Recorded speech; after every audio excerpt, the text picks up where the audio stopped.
لا يمسه إلا المطهرون تنزيل من رب العالمين.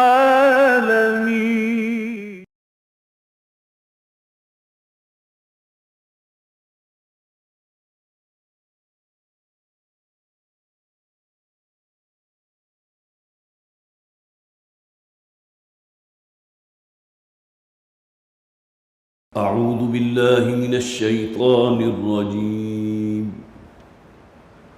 بسم الله الرحمن الرحيم.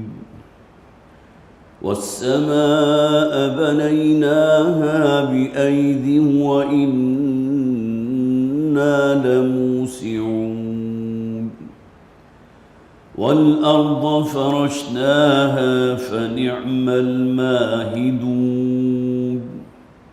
ومن كل شيء خلقنا زوجين لعلكم تذكرون. ففروا إلى الله إني لكم منه نذير مبين. ولا تجعلوا مع الله إلها آخر لكم منه نذير مبين. كذلك ما أتى الذين من قبلهم من رسول إلا قالوا ساحر أو مجنون أتواصوا به بل هم قوم طاغون. فتول عنهم فما أنت بملوم. وذكر فإن الذكرى تنفع المؤمنين. وما خلقت الجن والإنس إلا ليعبدون. ما أريد منهم من رزق وما أريد أن يطعمون. إن الله هو الرزاق ذو القوة المتين. فإن للذين ظلموا ذنوبا مثل ذنوب أصحابهم فلا يستعجلون. فويل للذين كفروا من يومهم الذي يوعدون. صدق الله العظيم. رب اشرح لي صدري ويسر لي أمري واحلل عقدة من لساني يفقهوا قولي. اللهم ألهمنا رشدنا وأعذنا من شرور أنفسنا آمین یا رب العالمین۔ حضرات سورہ زاریات ہمارے زیر مطالعہ ہے، اس کے 2 رکوع ہم پڑھ چکے ہیں اور آخری رکوع انشاءاللہ آج ہمارے زیر درس آئے گا۔ یہ 7 مکی صورتیں ہیں جن میں ایک صورت ہم پڑھ چکے سورہ قاف، اور اس کے بعد سورہ زاریات ہے، پھر سورہ طور ہے، پھر سورہ نجم ہے، پھر سورہ قمر ہے، پھر سورہ رحمان ہے اور سورہ واقعہ۔ یہ 7 مکی صورتیں ہیں اور اس کے بعد پھر 10 مدنی صورتیں ہیں۔ گویا کہ مکی اور مدنی صورتوں کا جو 12 یہاں ذکر ہوا، تو ان 7 مکی اور 10 مدنی صورتوں پر قرآن حکیم کا 6واں گروپ جو ہے وہ اپنی تکمیل تک پہنچے گا۔ اس سورہ مبارکہ کا آغاز قسموں سے ہوا تھا، اور جس بات پر قسم کھائی گئی تھی وہ کیا تھی؟ ان الدین لواقع، جزا و سزا حساب کتاب ہو کر رہے گا، اس میں کوئی شک نہیں ہے۔ اور اس کے بعد ذکر ہوا تھا اس کائنات میں اللہ تعالیٰ نے جو رنگینیاں پیدا کی ہیں، پھر اللہ نے تمہاری ضرورت کا ہر سامان یہاں فراہم کر دیا، مہیا کر دیا۔ اور اس کے بعد پھر ذکر تھا حضرت ابراہیم علیہ السلام کا۔ آغاز حضرت ابراہیم علیہ السلام کے ذکر سے ہوا، لیکن اس کے بعد پھر قوم لوط کا ذکر ہے، قوم عاد کا ذکر ہے، قوم ثمود کا ذکر ہے، اور پھر آخر میں قوم نوح کا ذکر۔ یہ دو یا تین آیات پر مختلف قوموں کے حالات جو ہم نے پڑھے ہیں بہت ہی اختصار کے ساتھ، لیکن نتیجہ کیا نکلا تھا کہ جن جن قوموں نے اپنے رسولوں کو جھٹلایا، ان کی دعوت کو رد کیا، اللہ تعالیٰ کی طرف سے وہ عذاب آیا کہ ان کا نام جو ہے کوئی نام و نشان تک باقی نہیں۔ فَقُطِعَ دَابِرُ الْقَوْمِ الَّذِينَ كَذَّبُوا، جیسا کہ قرآن میں کہا گیا، ان تکذیب کرنے والوں کی، ان اللہ کا انکار کرنے والوں کی، رسول کی دعوت کو رد کرنے والوں کی جڑ ہم نے کاٹ دی۔ اور اس کے بعد جو آخری رکوع شروع ہو رہا تھا، اس میں پھر وہی تذکیر بآلاء اللہ، اللہ تعالیٰ کی نعمتوں کے حوالے سے پھر یاد دہانی، نصیحت۔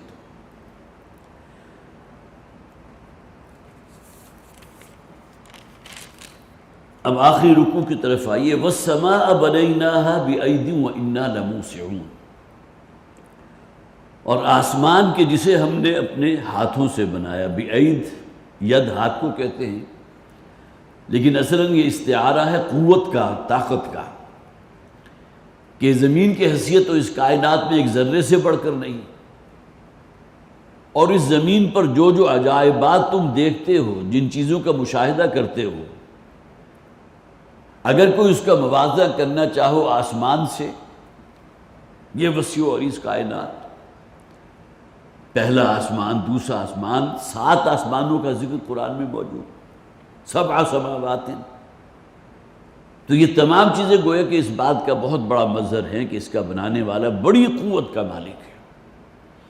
وَالسَّمَاءَ بَنَيْنَاهَا بِأَيْدٍ، اور یہ آسمان جو تم دیکھتے ہو، ایک نیلی چھت جو اپنے سروں کے اوپر تم استادہ پاتے ہو، اس کو ہم نے اپنی طاقت اور قوت کے ذریعے بنایا۔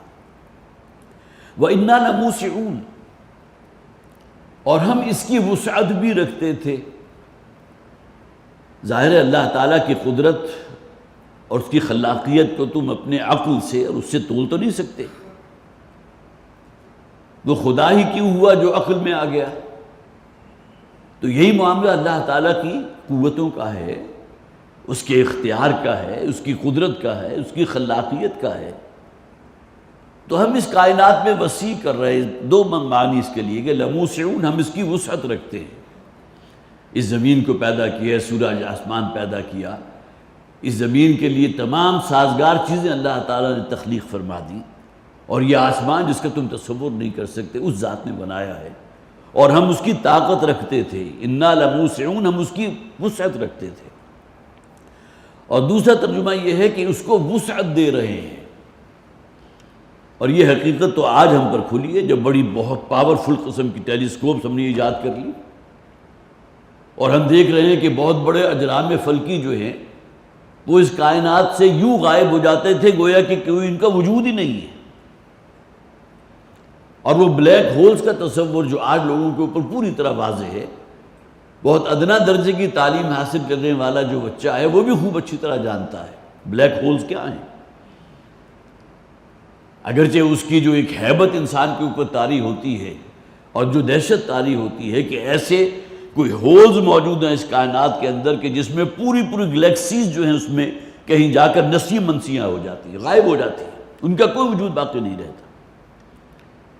فَلَا أُقْسِمُ بِمَوَاقِعِ النُّجُومِ وَإِنَّهُ لَقَسَمٌ لَوْ تَعْلَمُونَ عَظِيمٌ، جو فرمایا گیا سورہ واقعہ کے آخر میں، قسم ہے ان جگہوں کی جہاں جا کر ستارے ڈوب جاتے ہیں، ختم ہو جاتے ہیں، فنا ہو جاتے ہیں، اور یہ ایک بہت بڑی قسم ہے جو اللہ نے کھائی ہے۔ اور جیسا کہ میں نے پہلے بھی عرض کیا تھا کہ اللہ تعالیٰ جو قسم کھاتے ہیں تو اس میں کسی شے کی گویا کہ ایسا نہیں ہے کہ کوئی شے اللہ سے عظیم تر ہے اس کی قسم کھائی جا رہی ہو، بلکہ یہ اصل میں گواہی کے طور پر ہے کہ اس اللہ کی قدرت، اس کی خلاقیت کا اندازہ تو کرو جس نے اس کائنات میں وہ بلیک ہولز بنا دیے جس میں پوری گلیکسیز جو ہیں جا کر دفن ہو جاتی ہیں۔ تو وَإِنَّا لَمُوسِعُونَ، ہم اس کی وسعت رکھتے بھی ہیں اور ہم اس میں اور وسعت پیدا کر رہے ہیں۔ یہ کائنات ابھی ناتمام ہے شاید کہ آ رہی ہے صدائے دمادم صدائے کن فیکون، گویا کن فیکون کا عمل ابھی جاری ہے، اور اللہ تعالیٰ کے حکم سے نئی نئی گلیکسیز پیدا بھی ہو رہی ہیں، اور جو اذکار رفتہ ہو گئی وہ نسیہ منسیہ ہوتی چلی جا رہی ہیں۔ وَالْأَرْضَ فَرَشْنَاهَا فَنِعْمَ الْمَاهِدُونَ، اور یہ زمین کہ جس پر تم چلتے ہو کس طرح ہم نے اس کو بچھا دیا۔ فرش بچھونوں کے کہتے ہیں جو شے بچھ جائے، فروش مرفوعہ کہا گیا قرآن حکیم میں کہ جنت والے اس دن ہوں گے ان فرشوں پر، ان بچھونوں کے اوپر جو بلند ہوں گے۔ تو وَالْأَرْضَ فَرَشْنَاهَا، اور یہ زمین کے جس کو ہم نے بچھا دیا ہے، اس کو فرش بنا دیا، فَنِعْمَ الْمَاهِدُونَ، تو کیا ہی عمدہ گہوارہ ہم نے تمہیں پرووائڈ کیا ہے، کیسے ہی عمدہ ہم نے اس زمین کو تمہارے لیے گہوارے کی شکل دے دی ہے۔ اب دیکھیے زمین میں ایک قالین کی طرح خوبصورتی بھی آپ کو نظر آتی ہے، تاحد نگاہ اگر آپ کے سامنے جو ہے کھیت پھیلے ہوئے ہیں اور ذرا آپ بلندی سے دیکھیں گے تو معلوم ہوگا کہ گویا کہ زمین نے ایک سبز قالین اپنے اوپر اوڑھ لیا ہے، اور اسی کے اندر جا بجا آپ کو پھول بھی نظر آ رہے ہیں۔ خاص طور پر سرسوں کی جو فصل ہوتی ہے اس کو تو انسان جب دیکھتا ہے تو واقعتاً بے ساختہ اس کی زبان سے سبحان اللہ کے الفاظ نکلتے ہیں۔ اسی طرح کپاس کی فصل ہے، وہ پورا کا پورا کھیت جو ہے گویا کہ اس نے سفید رنگ کا ایک لبادہ اوڑھ لیا۔ تو یہ گوناگون چیزیں جو آپ کو اس کائنات میں نظر آ رہی ہیں اللہ تعالیٰ کی خلاقیت کی مظہر ہیں۔ وَالْأَرْضَ فَرَشْنَاهَا فَنِعْمَ الْمَاهِدُونَ، اور پھر بچھونا اس شے کو کہتے ہیں یا گہوارہ اس کو کہتے ہیں جہاں آپ کی ضرورت کی تمام چیزیں موجود ہوں۔ پہلے زمانے میں پنگوڑا ہوا کرتا تھا، وہ گہوارہ ہوتا تھا بچوں کا، اور اس میں ایک طرف جو ہے کوئی فیڈر بھی پڑی ہوتی تھی، اس کے لیے جو ہے کوئی کپڑے وپڑے بھی رکھے ہوئے ہوتے تھے، اور اسی کے اندر وہ جھولتا بھی تھا۔ تو اس زمین میں تمہاری ضرورت کی ہر شے اللہ نے فراہم کر دی۔ اس زمین کو سورج سے اتنے فاصلے پر رکھا ہے کہ نہ تو اتنی گرمی ہے کہ تم جل بھن جاؤ، اور نہ ہی اتنی سردی ہے، اتنی دوری ہو گئی زمین کی سورج سے کہ سردی کی وجہ سے حیات ختم ہو جائے، انسان زندہ نہ رہ سکے۔ تو یہ تمام چیزیں گویا کہ اسی ضمن میں آ رہی ہیں کہ اللہ تعالیٰ نے تمہاری ضرورت کی ہر شے، اس زمین کو انتہائی سازگار بنا دیا تمہارے لیے، اور کیسی کیسی نعمتیں تم زمین سے حاصل کر رہے ہو، کھانے پینے کی کیسی کیسی چیزیں، انواع و اقسام کے پھل، یہ غلہ ہے، یہ اجناس ہیں جس کے بغیر زندگی ممکن نہیں ہے، اور پانی تو وہ شے ہے گویا کہ جس کا دار و مدار انسان کی زندگی کا، حیوانات کی زندگی کا دار و مدار ہی پانی پر ہے۔ اور اللہ تعالیٰ نے جس طرح پانی پرووائڈ کیا ہے، اور جس طرح اللہ تعالیٰ نے آسمان سے بارش برسائی ہے، پہاڑوں کی چوٹیوں پر ٹنوں، لاکھوں نہیں اربوں کھربوں ٹن پانی جو ہے برف کی شکل میں موجود، اور وہاں سے وہ آہستہ آہستہ پگھل کر میلٹ ہو کر جو ہے ندی نالوں کی شکل میں، چشموں کی شکل میں، پھر دریا کی شکل میں، اور بالآخر سمندر میں جہاں جا کر پھر وہ دوبارہ بخارات کی شکل میں تبدیل ہو کر پھر بارش برس رہی ہے۔ یہ پورا نظام جو سائیکل ہے، واٹر سائیکل، اس پر تو غور کرو۔ کیا سمجھتے ہو کہ ان تمام چیزوں کا پیدا کرنے والا جو ہے، جیسا کہ آخر میں بھی فرمایا گیا، کیا وہ اس پر قادر نہیں ہے تمہیں دوبارہ زندہ کر دے؟ جس دن کی اس نے قسم کھائی ہے، اس دن جو محاسبہ ہوگا، جزا و سزا ہوگا، کیا اس کی قدرت نہیں رکھتا کہ تمہیں دوبارہ زندگی عطا فرما دے، تاکہ ہر نیک و کار کو جو ہے بھرپور جزا مل جائے، اور ہر بدکار جو ہے فاسق و فاجر کو بھرپور سزا مل کر رہے۔ وَمِن كُلِّ شَيْءٍ خَلَقْنَا زَوْجَيْنِ لَعَلَّكُمْ تَذَكَّرُونَ، اور پھر غور تو کرو اللہ کی تخلیقات میں سے، اللہ نے ہر شے جوڑوں کی شکل میں پیدا کی۔ اب یہاں بھی دیکھیں کچھ جوڑے وہ ہیں جو ہم جس کو سمجھتے بھی ہیں، مرد ہے عورت ہے، یہ ایک جوڑا ہے۔ حیوانات میں نر ہے مادہ ہے، یہ جوڑا ہے۔ نباتات کے اندر بھی میل اینڈ فیمیل دونوں موجود ہوتے ہیں، اس کی وجہ سے سیڈنگ ہوتی ہے، اس کی وجہ سے جو ہے پھل آپ حاصل کرتے ہیں۔ جب تک یہ ملاپ نہیں ہوگا تو پھل تو نہیں بنے گا۔ تو یہ تمام چیزیں وہ ہیں جو خلقی جوڑے کہلاتے ہیں، گویا کہ جو آپ نے خود محسوس کر لیے۔ لیکن مانوی جوڑے بھی تو ہیں نا، سورج اور چاند، اسی طرح روشنی اور تاریکی، خوشحالی تنگدستی، دھوپ اور سایہ، یہ گویا کہ تمام چیزیں معنوی اعتبار سے جوڑوں کی شکل میں ہیں۔ وَخَلَقْنَا وَمِن كُلِّ شَيْءٍ خَلَقْنَا زَوْجَيْنِ، ہر شے اللہ تعالیٰ نے یہ اسے تزویج کا عمل کہتے ہیں۔ اللہ نے زوج بنائے ہیں، خلقت کے اندر بھی آپ کو زوج نظر آ جائیں گے۔ اسی طرح سردی ہے، اس کے ساتھ اس کا جوڑا گرمی موجود ہے، خوشی ہے، اس کے ساتھ غم موجود ہے، عسر ہے، ان مع العسر یسرا، وہ بھی جوڑے کی شکل میں ہے۔ یہ دنیا ہے، اس کا جوڑا کیا ہے؟ آخرت ہے۔ اسی طرح زندگی، اس کا جوڑا کیا ہے؟ موت ہے۔ ان تمام چیزوں کا اگر آپ تجزیہ کریں گے تو آپ محسوس کریں گے جو قرآن میں فرمایا گیا وَمِن كُلِّ شَيْءٍ خَلَقْنَا زَوْجَيْنِ، وہ معنوی جوڑا ہونا ہو یا مادی جوڑا ہونا ہو، دونوں اعتبارات سے جو ہے واقعتاً ہر شے جو ہے وہ تزویج کے عمل سے گزر رہی ہے۔ یہ اللہ کا نظام ہے۔ اسی طرح زندگی موت ہے، دنیا اور آخرت ہے، نیکی اور بدی، یہ بھی تو ایک جوڑے کی شکل میں ہے نا، معنوی جوڑا ہے۔ نیکی ہے تو اس کی ضد جو ہے بدی موجود، یہ دنیا ہے تو آخرت موجود، زندگی ہے تو موت موجود، اسی طرح روشنی ہے تو تاریکی موجود۔ تو مِن كُلِّ شَيْءٍ خَلَقْنَا زَوْجَيْنِ لَعَلَّكُمْ تَذَكَّرُونَ، گویا کہ یہاں سے یہ بھی نتیجہ نکلتا ہے کہ اسی دنیا میں مست ہو جانے والے ذرا غور کریں کہ اس دنیا کا جوڑا بھی ہے، وہ آخرت ہے۔ یہاں جو کچھ بوؤ گے وہاں جا کر تمہیں کاٹنا پڑے گا۔ نیک اعمال ہیں تو بہترین فصل ہوگی جو تمہاری منتظر ہوگی۔ اور جیسا کہ قرآن حکیم میں فرمایا گیا کہ اگر کوئی شخص ایک نیکی کی بھی کرتا ہے تو اللہ تعالیٰ اس بیج کی مانند کہ جو زمین میں بویا جائے تو اس سے ایک پودا نکلتا ہے، اس سے 7 بالیاں نکلتی ہیں اور ہر بالی میں 100 دانے موجود ہوتے ہیں۔ تو گویا کہ آپ نے گندم کے ایک بیج یا ایک دانے سے 100 دانے حاصل کر لیے، یہی معاملہ جو 700 دانے حاصل کر لیے، یہی معاملہ انسان کی نیکیوں کا بھی ہے۔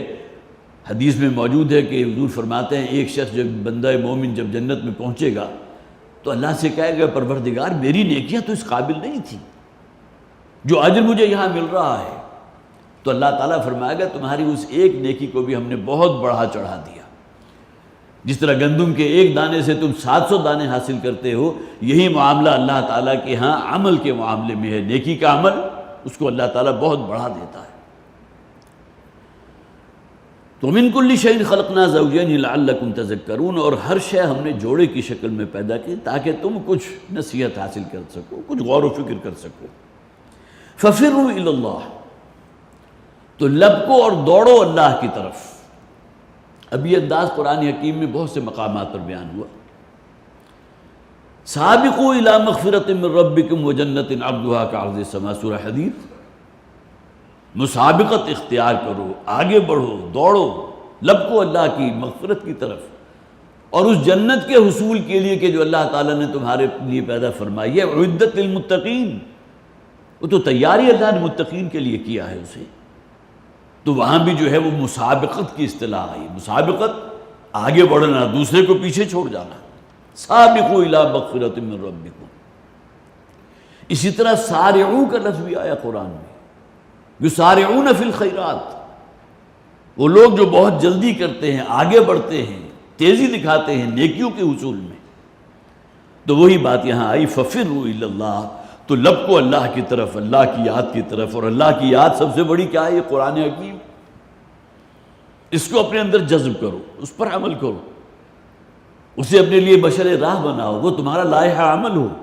ففروا الی اللہ انی لکم منہ نذیر مبین، یقیناً میں تو تمہاری طرف ہوں ڈر سنانے والا اور کھل کر سنانے والا۔ یہ قرآن حکیم کیا ہے؟ اس کے اندر گویا کہ وہ خبردار کرنا بھی ہے اور خوشخبری دینا بھی ہے، مبشر بھی ہے، نذیر بھی ہے۔ یہی معاملہ نبی اکرم صلی اللہ علیہ وسلم اور ہر نبی اور رسول کا تھا کہ وہ مبشر بھی تھے اور اسی طرح منذر بھی تھے، نذیر بھی تھے، خبردار کرنے والے، آگاہ کر دینے والے، آخرت کا خوف پیدا کرنے والے۔ اور اسی طرح جو لوگ بھی اس رستے میں آگے بڑھنے والے ہیں ان کے لیے نوید جافزہ ہے، ان کے لیے خوشخبریاں ہیں۔ فبشر عباد، جیسا کہ قرآن میں کہا گیا نا، اے نبی آپ خوشخبری سنا دیجئے میرے ان بندوں کو جو قرآن حکیم کو سنتے ہیں اور اس کے بعد پھر اس پر عمل کرتے ہیں۔ فیتبعون احسنہ، کہ اس کو سنتے ہیں، اس کی سماعت کرتے ہیں اور پھر اتباع کرتے ہیں، اس کے بہترین چیزوں کو جو ہے جسے جیسا کہ ایک حدیث میں کہا گیا عضوا علیہا بالنواجذ، اس قرآن اور میری تعلیمات کو اس طرح مضبوطی سے پکڑو جیسے کہ تم کسی شے کو دانتوں سے پکڑتے ہو۔ نواجذ دانتوں کو کہتے ہیں۔ تو ففروا الی اللہ انی لکم منہ نذیر مبین ولا تجعلوا مع اللہ الہا آخر، مکی صورت ہے۔ اس وقت جو بھی مخاطبین تھے ان میں اکثر کون تھے؟ شرک کرنے والے، اللہ کے ساتھ اوروں کو اس کا ساجی اور شریک قرار دینے والے۔ تو ولا تجعلوا مع اللہ الہا آخر، اور دیکھو اللہ کے ساتھ کسی اور کو شریک نہ ٹھہرانا، کوئی اس کا ساجی نہیں ہے، کوئی اس کا ہم پلہ نہیں۔ انی لکم منہ نذیر مبین، بالکل وہی الفاظ جو پچھلی آیت میں تھے، میں تو ہوں تمہاری طرف، اس کی طرف سے بھیجا گیا ہوں تمہارے لیے نذیر اور مبین، گویا کہ کھول کر ڈر سنانے والا۔ اس قرآن حکیم کے نازل ہونے کے بعد کوئی لگی لپٹی جو ہے باقی نہیں رہی، ہر شے بالکل آیا ہے۔ کذالک ما اتى الذین من قبلہم من رسول الا قالوا ساحر او مجنون، اور اسی طرح کا معاملہ ہوا تھا ان قوموں کا کہ جن کی طرف اللہ نے اپنے رسولوں کو بھیجا تھا، کہ نہیں آئے ان سے پہلے قوموں کی طرف اللہ کے رسول مگر الا قالوا ساحر او مجنون، مگر یہ کہ قوم نے کہا کہ یہ تو ساحر ہیں۔ جو معجزات اللہ نے دے کر بھیجا اسے جادوگری قرار دے دیا، شعبدہ قرار دے دیا۔ حضرت موسیٰ علیہ السلام جو عصا انہوں نے زمین پر ڈالا اور بہت بڑے اژدہے کی شکل میں تبدیل ہو گیا، تو کیا کہا گیا؟ سحار، بہت بڑا جادوگر ہے۔ حالانکہ جادوگری جو ہے عام طور پر ایک پیشے کے طور پر آباء و اجداد سے چلی آ رہی ہوتی ہے، اور بہت سے شعبدے اور جادو ایسے ہوتے ہیں کہ جو ایک نسل دوسری نسل کو نہیں منتقل کرتی، تاکہ یہ کہ میرے جو بیٹے ہیں بس وہی اس کے اوپر قانے رہیں۔ لیکن ایک حضرت موسیٰ علیہ السلام کا معاملہ تو یہ نہیں تھا، اس کے باوجود انہوں نے کہا سحار، بہت بڑا جادوگر ہے۔ تو کذالک ما اتى الذین من قبلہم من رسول، اور بالکل اسی طرح نہیں آئے ان سے پہلے رسولوں میں سے کوئی الا قالوا ساحر او مجنون، مگر کہ یہ کہ یہی کہا گیا ان لوگوں کو بھی ساحر ہیں اور مجنون ہیں۔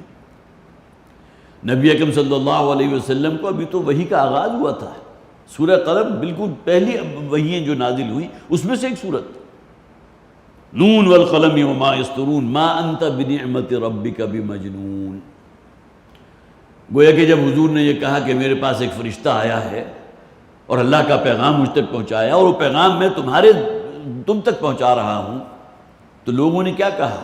معلوم ہوتا ہے ان پر کوئی جن کا سایہ ہو گیا ہے، کوئی آسیب ہو گیا ہے۔ ما انت من نعمت ربک بکاہن بمجنون، آپ کاہن نہیں ہیں، آپ مجنون نہیں ہیں، آپ شاعر نہیں ہیں۔ یہ الگ بات ہے کہ لوگ آپ کو کہہ رہے ہیں، اور پہلی قوموں کے ساتھ بھی یہی معاملہ ہوا کہ جو اللہ تعالیٰ رسول اور نبی بھیجتا رہا الا قالوا ساحر او مجنون، مگر یہ کہ قوم نے یہی کہا کہ یہ ساحر ہیں، جادوگر ہے یا دیوانے ہیں۔ ایسی باتیں کہہ رہے ہیں جو ہم نے کبھی سنی نہیں۔ ہم نے تو اپنے آباء و اجداد کو جس بت پرستی والے دین پر پایا ہے، ہم تو اسی کی پیروی کریں گے، اسی کو ہم نے دانتوں سے پکڑ رکھا ہے، اس کو چھوڑنے کو تیار نہیں۔ تو گویا کہ اب جو محمد کہہ رہے ہیں صلی اللہ علیہ وسلم، یہ آیات جو نازل ہو رہے ہیں، یہ تو دیوانہ پن ہے، معاذ اللہ، یہ مجنون ہے، ان پر کوئی آسیب ہو گیا ہے۔ بلکہ حضرت صالح علیہ السلام سے تو یہ بھی کہا گیا تھا قوم کے لوگوں کی طرف سے کہ معلوم ہوتا ہے کہ جو تم نے ہمارے ان بتوں کے بارے میں کچھ باتیں کہی ہیں نا، ان میں سے کسی کا جو ہے وہ غصہ اور پھٹکار تم پر پڑی ہے کہ تمہارا ذہنی توازن بگڑ گیا، معاذ اللہ ثم معاذ اللہ۔ تو یہ انتہائی تلخ باتیں جو ہیں کہی گئی ہیں نبیوں اور رسولوں سے بھی، اور محمد رسول اللہ صلی اللہ علیہ وسلم سے بھی۔ اتواصوا بہ بل ھم قوم طاغون۔ اب دیکھیں یہ بات بہت ہی جسے آپ کہیے کہ منطقی ہے کہ ہر قوم کی طرف جس رسول کو بھیجا گیا تو قوم کی طرف سے یہ جواب سامنے آیا کہ یہ ساحر مجنون ہے، گویا کہ نسل در نسل یہ معاملہ چل رہا ہے۔ تو اس پر اللہ تعالیٰ کی طرف سے تبصرہ کیا گیا اتواصوا بہ، کیا اس بات کو کہ ہم نے لازماً اپنے نبی اور رسول کو ساحر اور مجنون کہتے ہیں، کیا ایک قوم نے دوسروں کو وصیت کی تھی؟ جس طرح باپ اگر وصیت کرتا ہے، بیٹا پھر آگے وصیت کرتا ہے، تو وصیت در وصیت در وصیت یہ بات آگے پھیلتی چلی جاتی ہے۔ تو معلوم ہوتا ہے کہ یہ تو اسی طرح ہے جیسا کہ ایک نسل نے یا ایک قوم نے اپنے بعد میں آنے والوں کو وصیت کر دی تھی اس بات کی کہ اگر تمہاری طرف اللہ کی طرف سے کوئی نمائندہ، کوئی نبی اور رسول آیا تو تم نے لازماً اس کو مجنون اور دیوانہ کہنا، اس کو ساحر کہنا، اور جو معجزات لے کر وہ آئیں گے وہ شعبدہ بازی ہے، معاذ اللہ، جادوگری ہے۔ تو اتواصوا بہ، تو کیا انہوں نے کوئی اس کی وصیت کی تھی؟ اتواصوا کے معنی کیا ہے؟ وصیت کرنا۔ کیا انہوں نے کوئی وصیت کی تھی اس بات کی؟ بل ہم قوم طاغون، بلکہ اصل میں یہ قوم ہی انتہائی بغاوت اور سرکشی پر ابھری ہوئی ہے۔ وہ کہ معلوم ہوتا ہے کہ اگر دل کسی درجے میں گواہی دے بھی رہا ہے، صالح کون تھے؟ اسی قوم کے ایک نوجوان تھے نا، انتہائی صالح، انتہائی نیک شرست، شرافت اور مروت کا پیکر، اور آغاز وحی جس طرح نبی اکرم صلی اللہ علیہ وسلم کے ساتھ معاملہ ہوا تھا کہ حضور کی زندگی وحی کے نزول سے پہلے بھی اتنی کلیئر تھی، کہیں کوئی چھوٹی سی چھیٹ بھی موجود نہیں حضور کی سیرت و کردار پر۔ یہی معاملہ ہر نبی اور رسول کا ہوتا ہے۔ اللہ تعالیٰ آخر کسی کو کسی بستی میں سے نبوت اور رسالت اسی اعتبار سے فراہم کرتا ہے نا کہ ان کی شخصیت بالکل بے داغ ہوتی ہے، وہ اپنے زمانے کے انتہائی جسے آپ کہیے کہ نیکوکار لوگوں میں سے ہوتے ہیں۔ تو اتواصوا بہ بل ہم قوم طاغون، کیا اسی بات کی وصیت انہوں نے کی تھی اپنے بعد والوں کو؟ بلکہ اصل معاملہ کیا ہے، یہ انتہائی سرکش لوگ ہیں، نافرمان ہیں، اللہ کا انکار کرنے والے ہیں۔ فتول عنہم فما انت بملوم۔ اب یہاں واحد کے صیغے میں حضور سے خطاب کیا گیا، اے نبی صلی اللہ علیہ وسلم آپ ان سے منہ موڑ لیجئے۔ ابھی آغاز وحی ہی میں یہ آپ کو کہہ رہے ہیں کہ ساحر ہیں، مجنون ہیں، کاہن ہیں، شاعر ہیں، تو ابھی تو اور دور بھی آنے والے ہیں۔ انہی میں سے ایک بدبخت اٹھے گا کہ جو ایک اپنی چادر کا جو ہے وہ پھندا بنا کر حضور کے گلے میں ڈال کر اس زور سے کھینچے گا کہ حضور کا سانس بند ہو جائے گا، آپ کی آنکھیں ابل پڑیں گی۔ انہی میں سے ایک شقی اور بدبخت وہ بھی ہوگا کہ جب حضور حالت سجدہ میں ہوں گے تو اونٹ کی نجاست بھری اوجڑی لا کر آپ کے اوپر رکھ دی جائے گی۔ یہ سب کچھ ہوگا، لیکن یہ کہ آپ کو بہرحال صبر کی تلقین کی گئی، فصبر، جیسا کہ آپ کو بہت مل جائے گا مکی صورتوں کے اندر کہ واحد کے صیغے میں حضور سے کہا گیا کہ برداشت کیجیے، جھیلیے، صبر سے کام لیجیے۔ قد نعلم، ہم خوب جانتے ہیں کہ جو کچھ یہ کہتے ہیں آپ کے بارے میں آپ کا سینہ بھیجتا ہے۔ کون شخص ہوگا کہ اسے برا بھلا کہا جائے اور بڑی اطمینان سے وہ کھڑا مسکراتا رہے؟ آخر انسان ہوتے کے ناطے اس کے اندر بھی تو رد عمل پیدا ہوگا نا۔ تو نبی اکرم صلی اللہ علیہ وسلم کو کے بارے میں اگر یہ سمجھنا کہ شاید آپ کے دل میں قلب حساس موجود ہی نہیں تھا، معاذ اللہ ثم معاذ اللہ، یہ کڑوی کسیلی باتیں اور انتہائی تلخ باتیں جو آپ کو تکلیف نہیں پہنچاتی ہوں گی؟ انک یضیق صدرک بما یقولون، اے نبی ہمیں خوب معلوم ہے کہ آپ کا سینہ بہت بھیجتا ہے ان باتوں سے جو آپ کے بارے میں کر رہے ہیں۔ تو فرمایا گیا فتول عنہم، اے نبی صلی اللہ علیہ وسلم آپ ان سے اعراض کیجئے، آپ اپنے رخ کو پھیر لیجئے۔ بلکہ حضور کا طرز عمل تو اس کے بالکل برعکس تھا۔ جو لوگ آپ کے جان کے دشمن تھے، حضور رات کی تنہائیوں میں کھڑے ہو کر ان کی ہدایت کے لیے دعا کر رہے ہیں۔ یہ حضرت عیسیٰ علیہ السلام کے مواعظ میں سے یہ بات ملتی ہے آپ کو کہ وہ کہتے تھے اگر کوئی شخص جو ہے تمہیں گالی دے تو تم دعائیں دو، کوئی تم پر پتھر پھینکے تو تم ان کے رد عمل میں پھول پیش کرو، کوئی تمہارے ایک گال پر تماچا رسید کرے تو دوسرا گال بھی اس کے سامنے کر دو۔ لیکن یہ کہنے کی باتیں ہیں، اس پر عمل کرنا کوئی آسان تو نہیں ہے۔ جیسا کہ میں نے عرض کیا تھا، انسان ہونے کے ناطے رد عمل پیدا ہونا لازم ہے، اور نبی اکرم صلی اللہ علیہ وسلم میں وہ ایک سینے کی جسے آپ کا یہ بھیچنا، قرآن خود اس کو تسلیم کر رہا ہے کہ ہمیں معلوم ہے کہ آپ کا سینہ بھیجتا ہے ان باتوں سے جو آپ کے بارے میں کہہ رہے ہیں۔ فتول عنہم فما انت بملوم، اے نبی آپ ان سے اعراض کیجئے، آپ پر کوئی ملامت نہیں ہے، آپ پر کوئی دوش نہیں، کوئی الزام نہیں،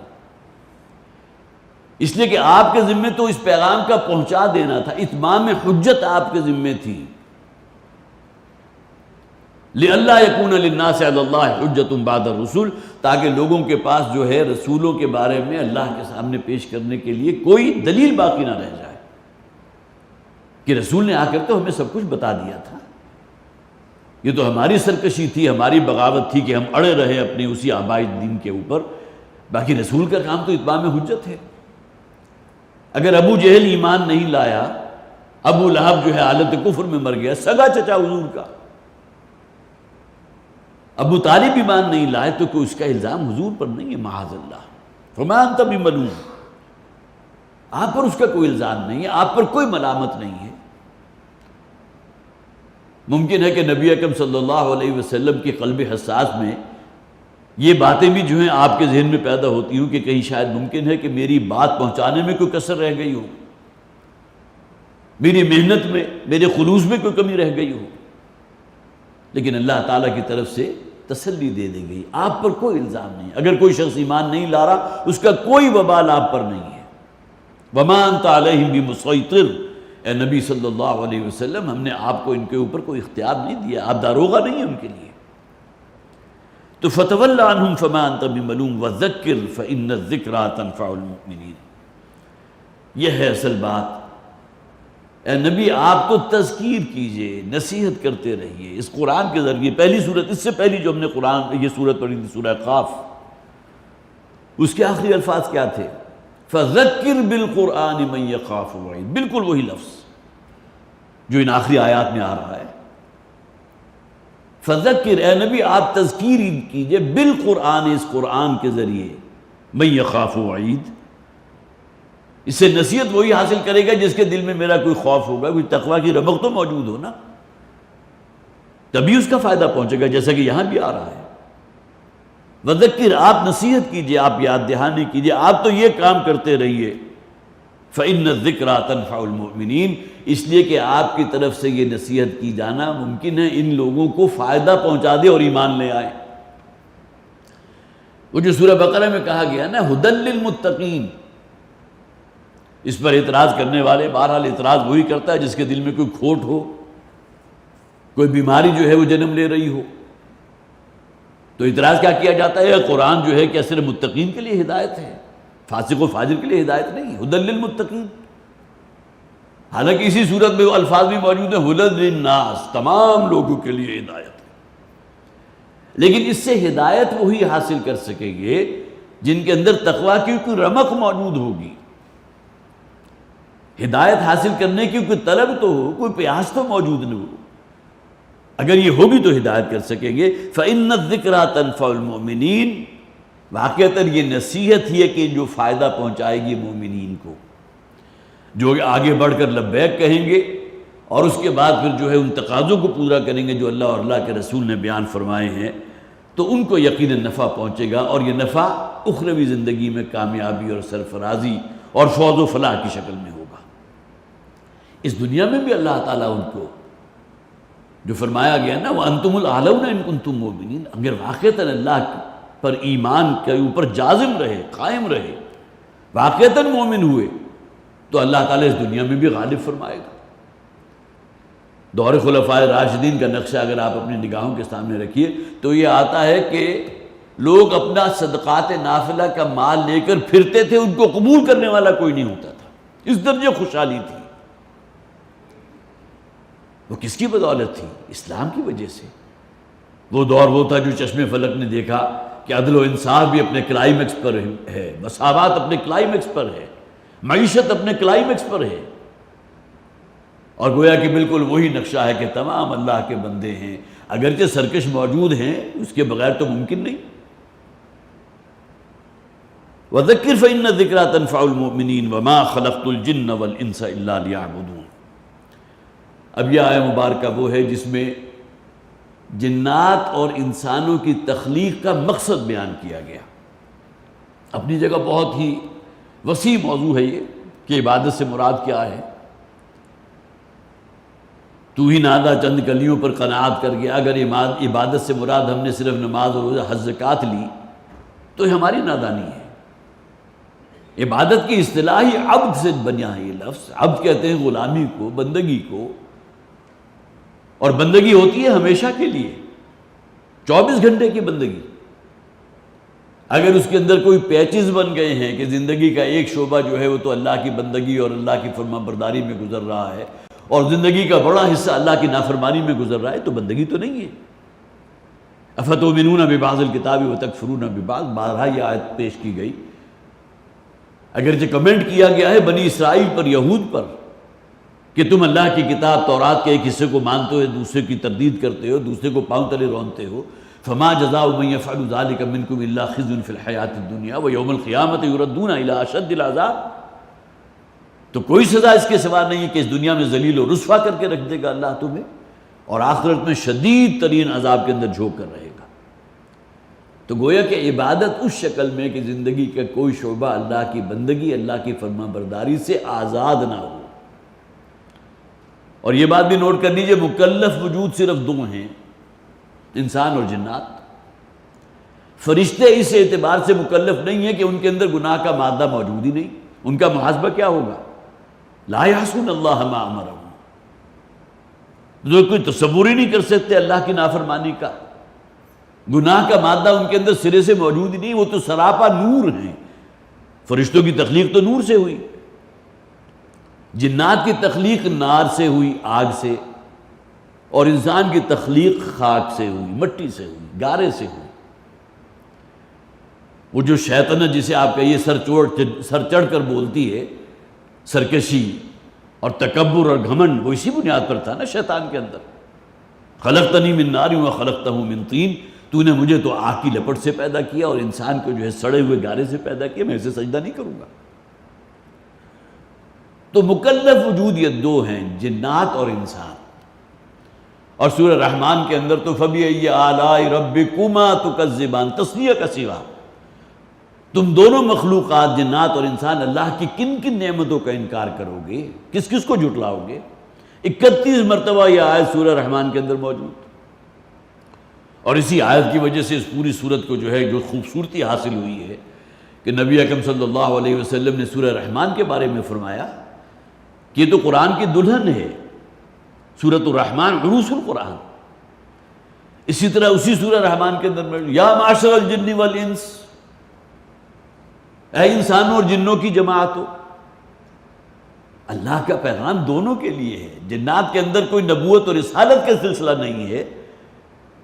انسانوں ہی میں سے اللہ تعالیٰ جسے رسول بنا لیتا ہے وہی گویا کہ جنات کے لیے بھی ہادی ہے، وہی اس کے لیے رہنما ہے.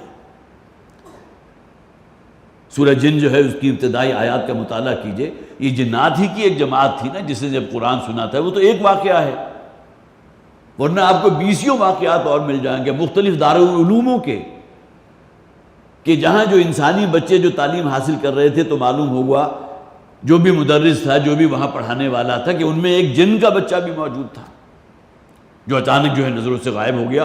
اور اس کے بعد اسے احساس ہوا جیسے ہی وہ تعلیمی وہ پیریڈ ختم ہوا وہ غائب. اب ظاہر ہے اس طرح کھود کریت تو نہیں کی جاتی ہر بچہ جو وہاں داخل ہو رہا ہے اس کے آباء و اجداد کون ہے کہاں سے. اب تو مدارس ایسے ہیں، پہلے تو نہیں ہوا کرتا تھا. تو کتنی ہی مثالیں ایسی موجود ہیں کہ جنات نے انسانوں سے تعلیم حاصل کی ہے. مولانا موسیٰ خان صاحب یہاں جامعہ اشرفیہ کی ہوا کرتے تھے. بہت سے حضرات کے علم میں بھی ہوگا، لیکن ان کے بارے میں یہ بات جو ہے سب کو معلوم تھی کہ ان کے طالب علموں کے اندر جنات بھی موجود ہیں. تو معلوم ہوا کہ خدائی ہدایت یا آسمانی ہدایت جو ہے وہ صرف انسانوں کے لیے نہیں ہے، جنات کے لیے بھی ہے. یا معشر الجن والانس، اے انسانوں اور جنات کی جماعت. تو یہاں جو فرمایا گیا وما خلقت الجن والانس الا لیعبدون، اور ہم نے جنوں اور انسانوں کو جو پیدا کیا ہے تو کیوں پیدا کیا؟ الا لیعبدون، کہ وہ میری بندگی کریں. زندگی آمد برائے بندگی، زندگی بے بندگی شرمندگی. ہماری زندگی کا مقصد تو اللہ کی بندگی ہے، اللہ کی فرما برداری ہے. ما اريد منهم من رزق وما اريد ان يطعمون، میں تو ان سے کوئی کسی قسم کے رزق کا طالب نہیں ہوں. اللہ تعالیٰ فرما رہے ہیں اس لیے کہ میں ہوں کہ جو انہیں رزق دینے والا ہوں. ان اللہ هو الرزاق ذو القوة المتین، اگلی آیت میں آ رہا ہے. تو ما اريد منهم من رزق، میں نہیں چاہتا، میں طلب نہیں کرتا ان سے، ان جنات و انسان کی جماعت سے کسی رزق کا طالب نہیں ہوں. وما اريد ان يطعمون، اور نہ ہی میں نے اس بات کا تقاضا کیا ہے کہ مجھے کھلائیں پلائیں۔ دیکھیے بظاہر یہ بات بڑی عجیب سی لگ رہی ہے کہ اللہ تعالیٰ یہ فرما رہے ہیں کہ نہ میں ان سے کسی رزق کا طالب ہوں، نہ ان سے کسی کھانے کی چیز کا متمنی ہوں، طلبگار ہوں۔ لیکن ہوتا کیا تھا، عرب جو جاہلیت معاشرہ تھا اس میں اگر کسی کے غلام ہوتے تھے 1 2 3 8 10 غلام، تو وہ غلاموں کو جو ہے اپنی کمائی کا ذریعہ بنایا کرتے تھے۔ گویا کہ غلام خریدا اور اس کو کمائی کا ذریعہ بنا دیا، اسے اجرت پر بھیج دیا، اب وہ جو کما کر لا رہا ہے وہ لا کر اپنے آقا کی جھولی میں ڈال رہا ہے۔ تو غلامی کا وہ تصور جو اس دور میں دور جاہلیت میں موجود تھا کہ غلام اس بات کا پابند ہوتا تھا اور غلاموں کو اس بنیاد پر خریدا جاتا تھا اور ان کو جو ہے دہاڑی پر لگایا جاتا تھا کہ وہ اپنے آقا کو کھلائیں پلائیں، لا کر دیں، کمائی کا ذریعہ بنے۔ تو معاذ اللہ ثم معاذ اللہ، اللہ تعالیٰ اس نوع کا آقا نہیں ہے جو اپنے غلاموں سے یہ چاہتا ہو کہ وہ اسے کھلائیں پلائیں۔ پھر دوسری طرف ان کے ہاں جو دیویاں دیوتا ہوتے تھے، ان کے بڑے بڑے مجسمے انہیں استادہ کر رکھے تھے، بیت اللہ کے اندر 360 جو ہے بت موجود۔ اب بیت اللہ کا جتنا کچھ حجم ہے، معلوم ہوتا ہے چھوٹی چھوٹی مورتیاں بھی ہوں گی، کوئی بڑے سائز کا بت بھی ہوگا، 360 کی تعداد پوری اس کے اندر کرنا آسان کام تو نہیں، اور ان کے نام پر چڑھائے بھی چڑھائے جا رہے ہیں۔ پھر یہ کہ بت کے چرنوں میں جو بھی قربانی کا جانور اس بت کے نام پر ذبح کیا گیا، اس کا گوشت لا کر ان کو سامنے پیش کیا جاتا تھا۔ اب ظاہر ہے کہ ہاتھ سے بنائے ہوئے پتھر کے وہ بت جو ہے نا اس پر قادر ہیں کہ کوئی کھا پی سکیں۔ اگر کوئی چوہا ان کے سامنے سے کوئی شے لے بھی گیا تو اس کو واپس لینے پر بھی قادر نہیں۔ تو اللہ کا وہ تصور کہیں ذہن میں نہ رکھنا کہ وہ آقا جو اپنے غلاموں سے اس بات کا بھی طلبگار ہے کہ وہ اس کے لیے روزی کا بندوبست کریں، اس کی کمائی کا ذریعہ بنے۔ ما اريد منهم من رزق وما اريد ان يطعمون، میں تو ان سے کسی رزق کا طالب نہیں ہوں اور نہ ہی میں یہ چاہتا ہوں کہ وہ مجھے کھلائے پلائیں، میرے لیے کوئی روزی کا بندوبست کریں۔ ان اللہ هو الرزاق ذو القوة المتین۔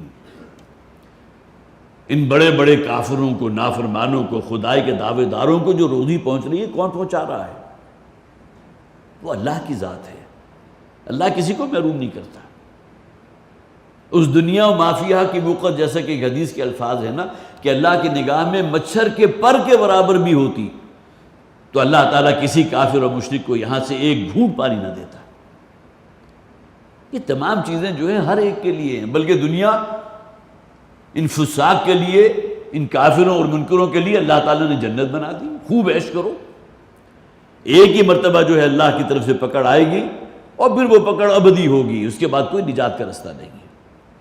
ان اللہ هو الرزاق ذو القوة المتین، یقینا اللہ ہی ہے کہ جو الرزاق ہے، رزق دینے والا، یہ مبالغے کا صیغہ، ذو القوة المتین، بہت زور آور ہے، بہت قوت والا ہے، المتین بہت مضبوط ہے، بہت طاقتور ہے۔ متین اس ذات کو کہتے ہیں جسے کسی سہارے کی حاجت نہ ہو۔ ہم میں سے کون شخص ہوگا کہ جو حاجت مند نہیں ہے؟ مدد کی ضرورت پڑتی ہے، اپنے کسی مسلمان کو اپنے مسلمان بھائی سے مدد چاہیے، اس کے بغیر تو انسان زندہ ہی نہیں رہ سکتا۔ اگر آپ کے ساتھ جو ہے یہ معاملہ، جیسا کہ کہا گیا نا قرآن حکیم میں، اللہ تعالیٰ نے مختلف طبقات میں لوگوں میں تقسیم کر دیا۔ کچھ وہ ہیں جو دہاڑی دار ہیں، آپ سے تصور تو کیجئے کہ آپ کے گھروں میں جو کام کرنے والیاں نہ ہوتی ہیں، اگر 2 دن نہ آئیں تو کیا بیتتی ہے۔ یہ طبقہ بھی تو اللہ نے پیدا کیا جو آپ کی چاکری کر رہا ہے، آپ کی خدمت کر رہا ہے۔ یہ سیوریج جب بلاک ہو جاتا ہے تو اس کے اندر، اس نجاست کے اندر گھس کر اس کو کھولنے والا یہ طبقہ بھی تو موجود ہے نا۔ اس کے اوپر قرآن میں کہا گیا کہ اللہ تعالیٰ نے لوگوں کو مختلف طبقات میں تقسیم کر دیا تاکہ ایک دوسرے کے کام آ سکیں، ایک دوسرے سے کام نکال سکیں۔ تو ان اللہ هو الرزاق ذو القوة المتین، اللہ تو وہ رزاق ہے جو بہت قوت والا ہے، بہت طاقت والا اور انتہائی مضبوط ہے، اسے کسی مدد کی حاجت نہیں۔ فَإِنَّ لِلَّذِينَ ظَلَمُوا ذَنُوبًا مِثْلَ ذَنُوبِ أَصْحَابِهِمْ فَلَا يَسْتَعْجِلُونَ، بس یقیناً ان لوگوں کے لیے جنہوں نے ظلم سے کام لیا۔ ذنوب کا لفظ یہاں آیا، اگرچہ ذنب جو ہے وہ گناہوں کے لیے آتا ہے، لیکن ذنوب یہاں بھی ترجمہ کیا گیا ان کے ڈول بھر چکے. یہ عربی زبان کی فصاحت اور بلاغت ہے. کسی شخص کے ہاتھ میں ڈول ہے، اس کے ساتھ رسی بندھی ہوئی ہے، وہ کنویں کے منڈیر پر پہنچتا ہے. جب وہ ڈول نیچے اتار رہا ہوتا ہے اور ڈول خالی ہوتا ہے تو اسے دلو کہتے ہیں، دال لام اور واو. گویا کہ وہ ڈول جو بھی خالی ہے، لیکن وہی ڈول جب اس کنویں میں غوطہ لگا کر اور ڈبکی لگا کر پانی سے بھر کر جب وہ آپ اوپر کھینچتے ہیں تو اسے ذنوب کہتے ہیں. حالانکہ ہے وہی ڈول، لیکن ایک ڈول کا خالی پن ہے اور دوسرا اس کا بھرا ہوا ہونا ہے. تو گویا کہ جب وہ بھرا ہوا ڈول ہوگا تو اب آپ اس کو کھینچیں گے، اگرچہ اس کے اندر پانی ہے جو آپ کے لیے گویا کہ ضرورت ہے، آپ نے یہ محنت کیا اسی کام کے لیے کہ اس پانی کو حاصل کر سکیں. لیکن یہاں سے پھر گویا کہ اب یہ معاملہ استعارہ بن گیا کہ جب ان کے ڈول جو ہیں وہ گناہوں سے لبالب بھر چکے ہوں گے. ہے وہی ڈول کا لفظ.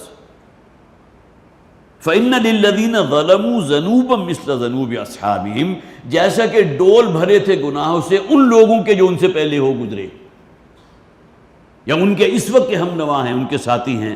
فَلَا يَسْتَعْجِلُونَ، تو اب وہ جلدی نہ کریں. جس طرح جب ڈول اور پیمانے جو ہیں جب بھر جاتے ہیں تو ان کو انڈیل دیا جاتا ہے، یہی معاملہ اب ان لوگوں کے ساتھ ہونے والا ہے کہ ان کے ڈول اب بھرے جا چکے ہیں، وہ گناہوں سے لبالب بھر چکے ہیں. اب اللہ تعالیٰ کی طرف سے وہ ڈول کھنچنے ہی والا ہے، گویا کہ اللہ کا عذاب ان پر نازل ہونے والا ہے. بالکل یہی معاملہ جیسا کہ میں نے ایک مثال بھی نوٹ کی تھی کہ جیسا کہ پھانسی کا پھندا جب کسی شخص کے گلے میں ڈال دیا جاتا ہے تو صرف ایک لیور کھینچنا ہوتا ہے. گویا کہ وہ پورا ہفت خواں طے ہو چکا ہے. کسی شخص کے بارے میں یہ واقعاتی طور پر شہادتیں ہر شے جو ہے گواہیاں مل گئی اور اس کے بارے میں فیصلہ ہو گیا کہ اس کو جو ہے وہ اب وہ گویا کہ پھانسی چڑھا دیا جائے گا. اب پھانسی کا پھندا اس میں ڈال دیا گیا، اب صرف ایک اشارہ ہوگا وہ لیور کھینچنا، جس کی وجہ کہ جس تختے کے اوپر وہ کھڑا ہوا وہ اس کے پیروں سے نکل جائے گا اور وہ جھول جائے گا پھانسی کے پھندے کے اوپر. یہی معاملہ اب ان کا ہو چکا ہے کہ ان کے پیمانے اور ان کے ڈول جو ہیں وہ گناہوں سے بھر چکے ہیں. اور معلوم ہوتا ہے کہ اب جس طرح وہ لیور کھینچنے کا وقت آ گیا، اسی طرح اب ان لوگوں کے وقت آ چکا کہ اللہ کا عذاب ان پر نازل ہوگا. اور جیسا کہ میں نے عرض کیا کہ 5 قوموں کا ذکر ہم پڑھ چکے ہیں. قوم لوط کا ذکر ہے، قوم عاد کا ذکر ہے، قوم سمود کا ذکر ہے، قوم نوح کا ذکر ہے، اور اسی طرح ایک اور رسول بھی ہیں جن کا ذکر ہم نے پڑھا. ان کا بھی یہی معاملہ ہوا تھا نا کہ جب ان کے پیمانے بھر گئے تو ان کا لیور بھی کھینچ دیا گیا. اور یہی معاملہ جو ہے فَإِنَّ لِلَّذِينَ ظَلَمُوا ذَنُوبًا مِثْلَ ذَنُوبِ أَصْحَابِهِمْ فَلَا يَسْتَعْجِلُونَ. اب وہ جلدی نہ کریں، اب وہ وقت آ کر رہے گا. اول تو موت ہی ہے کہ جو ان کو پورا نقشہ دکھا کے دے گی اپنی اخروی زندگی کا. وہ فرشتے آئیں گے بہت خوفناک شکل والے، ہاتھوں میں بڑے بڑے گرز ہوں گے اور 72 مارتے ہوئے ہوں گے ان کے چہروں کے. یضربون وجوہہم وادبارہم، ان کے پیٹھوں کے اوپر بھی ان کے چہروں پر ضربیں لگاتے ہوئے ان کی جان قبض کر لیں گے. اسی وقت معلوم ہو جائے گا. یہ گویا کہ وہ شاہ درہ ہے، شاہ دروازہ ہے جس سے گزر کر اب وہ اخروی زندگی خواہ وہ عالم برزخ ہو یا وہ عالم آخرہ ہو، اس کی عکاسی جو ہے ان کے سامنے آ چکی ہے. تو اب اس کے بارے میں جلدی نہ کریں، وہ وقت قریب ہی ہے، جلدی آ کر رہے گا. ابو جہل کا وہ وقت جو ہے ہجرت کے دوسرے سال میدان بدر جو ہے اس میں اس کا جو ہے سر کٹا ہوا لاشا موجود تھا. وہی 70 اور بڑے بڑے جسے آپ کا یہ ایلیٹ تھی مکے کے رہنے والے، وہ تمام کے تمام جہنم واصل تھے. وہی میدان بدر تھا کہ جو ان کا گویا کہ اسی کا ایک کنواں تھا کہ جن تمام ان لاشوں کو جمع کر کے اوپر سے مٹی سے برابر کر دیا گیا. فَوَيْلٌ لِّلَّذِينَ كَفَرُوا مِن يَوْمِهِمُ الَّذِي يُوعَدُونَ. تباہی اور بربادی ہے ان لوگوں کے لیے جنہوں نے انکار کیا، جنہوں نے کفر کیا اس دن کے بارے میں کہ جن کا ان سے وعدہ کیا گیا تھا. اصل مرض یہ ہے کہ آخرت کو ماننے کو تیار نہیں، مرنے کے بعد کی زندگی کے قائل نہیں، محاسبے کے قائل نہیں. لہذا بابر و عیش کوش کے عالم دوبارہ نیست. اس دنیا میں جو بدمستیاں کر سکتے ہو، جو عیاشیاں کر سکتے ہو، جو ظلم کر سکتے ہو، جو ہڑپ کر سکتے ہو، سب کچھ کر لو، اس لیے کہ اندر جو دل ہے وہ آخرت پر ایمان سے خالی ہے. وہ صرف ایک عقیدہ ہے آخرت کا جو کہیں ہم نے ذہن کی کسی جسے آپ کہیے کہ کسی سلوٹ کے اندر بٹھا رکھا ہے باقی اس کا ہماری عملی زندگی سے، ہمارے سیرت و کردار سے کوئی تعلق نہیں۔ فَوَيْلٌ لِّلَّذِينَ كَفَرُوا مِن يَوْمِهِمُ الَّذِي يُوعَدُونَ، تو تباہی اور بربادی ہے ان لوگوں کے لیے، ان کافروں کے لیے کہ جنہوں نے اس دن کا انکار کیا، جو اس دن کے قائل نہیں ہیں کہ جن کا ان سے وعدہ کیا گیا تھا، جن کا انہیں ڈر سنایا گیا تھا۔ مراد کیا ہے؟ یوم حشر، محاسبے کا دن۔ اللہ تعالی ہمیں قرآن حکیم کو سمجھنے کی اور اس لاہ عمل پر عمل کرنے کی توفیق عطا فرمائے۔ بارک اللہ لی ولکم فی القرآن العظیم ونفعنی وإیاکم بالآیات والذکر الحکیم۔